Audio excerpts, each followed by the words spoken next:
Pourquoi Dieu parle? C'est pour nous avertir des choses à venir.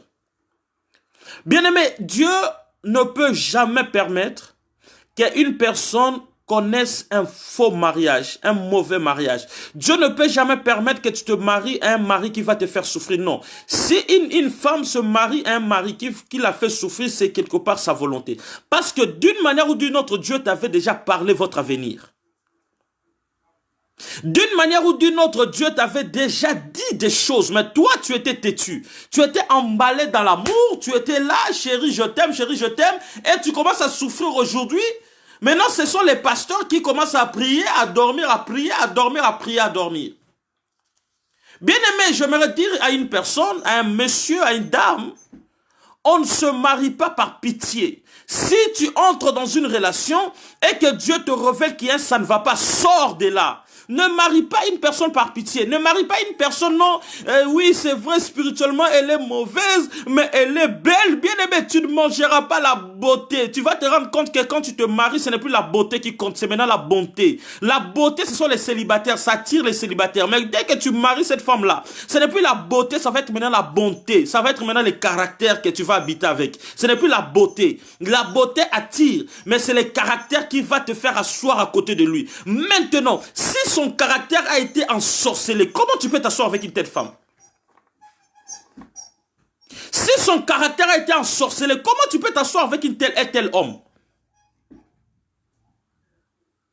Maintenant, tu vas comprendre.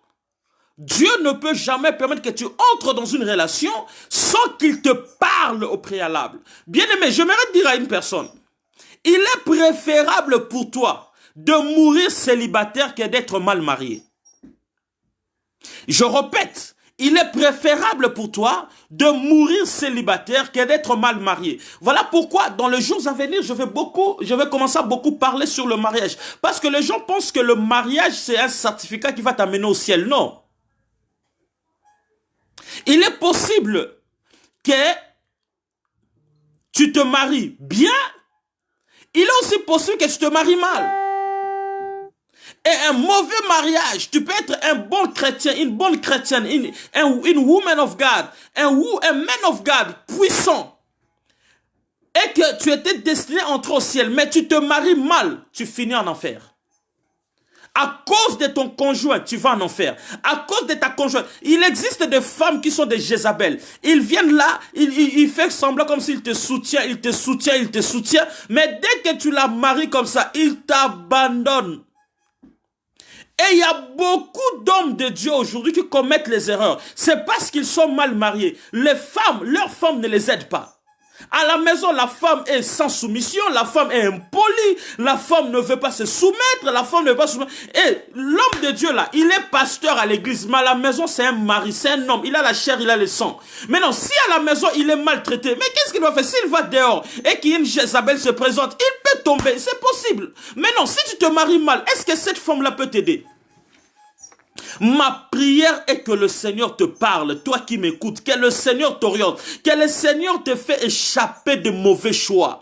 Bien-aimé, il n'est pas tard, détruis 10 fiançailles, mais marie-toi une fois bien. Et comment tu peux te marier bien? Écoute Dieu, écoute Dieu, écoute Dieu, écoute Dieu. La Bible dit l'Éternel parle tantôt d'une manière ou d'une autre. Pourquoi il parle? C'est pour nous avertir. C'est pour nous avertir. Bien aimé, ce n'est pas tout le monde qui a le don de faire le songe. Ce n'est pas tout le monde qui a le don de faire le rêve. Ce n'est pas tout le monde qui a le don de voir. Mais Dieu peut te parler d'une manière ou d'une autre. J'avais dit d'une manière ou d'une autre, c'est par des circonstances. Les circonstances. Par des circonstances. Bien aimé, tu es dans le fiançailles et que tu surprends ta fiancée avec des messages d'un autre monsieur. Ça, c'est une circonstance qu'elle n'est pas bonne. Ne la marie pas par pitié, chasse-la. Jeune fille, tu es dans les fiançailles. Tu surprends ton mari 2 fois, 3 fois, avec des messages cachés d'une autre fille. Ça, ce sont une manière que Dieu te parle. Tu attends les visions, tu ne verras pas. Mais c'est déjà un signe que cet homme-ci, si tu la maries comme ça, tu vas trouver une autre femme dans le mariage sur le lit conjugal. Ce sont des circonstances. Regarde, on ne devient pas un grand voleur du coup, non. Pour être un grand voleur, on commence à voler petit. Pour être un voleur dans des banques, c'est-à-dire que cette personne avait commencé à voler 10 francs dans le sac de sa mère. On ne devient pas un grand adultère seulement comme ça, non. Des grands adultères, ce sont des gens qui ont été des grands fornicateurs lorsqu'ils étaient encore célibataires. Vous voyez? Donc, c'est-à-dire que ce n'est pas juste comme ça que tu vas devenir un grand voleur. Donc, c'est-à-dire que si Dieu nous parle dans des circonstances, ça peut être des petites choses, juste de petites choses, c'est rien du tout. Mais toi, tu dis non, ça va passer. Bien aimé, toi, tu penses que toi, là, tu peux vraiment convertir une personne. Tu as le pouvoir. Moi-même, pasteur, je suis là, prophète, je n'ai pas le pouvoir de convertir quelqu'un.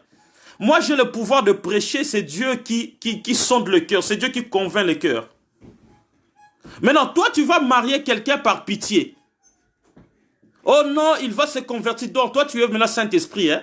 Son père et sa mère n'ont pas pu l'adopter. Le Saint-Esprit lui-même, Dieu lui-même ne l'a pas encore changé. Maintenant, toi, tu vas la changer. Regarde comment vous souffrez. Écoute Dieu. Écoute Dieu. Il faut écouter Dieu. Si ça ne va pas, laisse. Voilà pourquoi moi je dis toujours quand je bénis le mariage dans l'église, je dis toujours mon rôle c'est de bénir. Mon rôle ça n'a pas été de divorcer. Et lorsqu'on bénit le mariage, tu fais des choses en secret, non, Dieu t'avait révélé, Dieu n'a pas écouté, tu viens, on te bénit. Après tu commences à souffrir, c'est parce que toi tu pensais que la bénédiction c'est la délivrance. Non. À l'église, quand on bénit le mariage, c'est la bénédiction, c'est pas la délivrance. Il y a une différence entre bénédiction et délivrance. Délivrance, c'est autre chose. Donc, c'est-à-dire quoi? Tu dois écouter Dieu. Dieu parle tantôt d'une manière ou d'une autre. D'une manière ou d'une autre.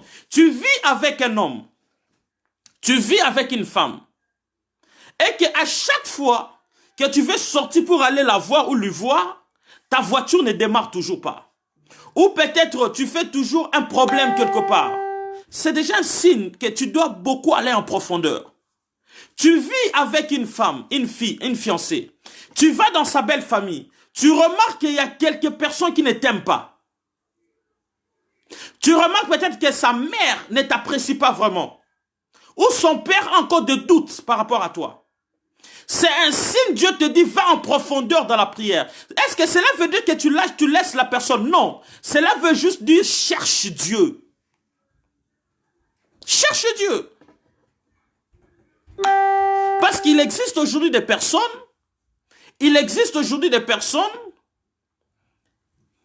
qui aiment, qui se marient, non pas parce que Dieu a parlé, c'est pour satisfaire vos passions, vos désirs charnels. C'est parce que tu as tellement les désirs charnels, comme ça, n'a clôturé le Congo, au mariage, au divorcer à 20 ans. Tu vas divorcer à 25 ans. Le mariage, c'est toute une vie. Imagine-toi que tu te maries à 25 ans, tu dois mourir à 100 ans. Tu vas rester avec cette même personne pendant 75 ans. Ah! C'est pas facile, oh! Tu dois écouter Dieu. Tu dois rester avec cette personne pendant 75 ans. Ah! Vous blaguez avec le mariage. Bienvenue, venez. Demandez à la sœur Bibi. Elle me suit là, elle va vous dire. Venez, venez. Demandez à ceux qui sont mariés. Tu restes avec cette même personne pendant 75 ans. Si tu as 25 ans, tu dois mourir à 100 ans. Maintenant, tu te maries, tu dois rester 75 ans avec la même personne. Et que la personne est mauvais, il est occultiste, il est magicien, c'est un tricheur à haut niveau. C'est un adultère à haut niveau. Et tu peux penser combien tu peux avoir même de maux d'estomac. Il y a des situations que ça ne s'explique pas. Ça commence à juste à te ronger, te faire mal dans le cœur. Pourquoi? C'est parce que quelque part tu n'avais pas écouté Dieu. Voilà pourquoi je vais commencer à parler sur le mariage. Vous blaguez avec le mariage. Apôtre Paul, si vous lisez la Bible, dans 1 Corinthiens ou 2 Corinthiens, apôtre Paul décourage les gens à se marier. Vous allez voir, il y a une contradiction. La Bible dit, il n'est pas bon que l'homme soit seul. Ça, c'est Dieu. Mais quand apôtre Paul est venu, il a dit, pour moi, il est souhaitable que je sers Dieu célibataire pour que je sois libre de mon mouvement. Pourquoi? Parce que tu vas tomber dans une poule chez une autre personne, tu sens vraiment ici. Ça, c'est le tombeau de mon ministère. Je suis venu enterrer mon ministère ici, là.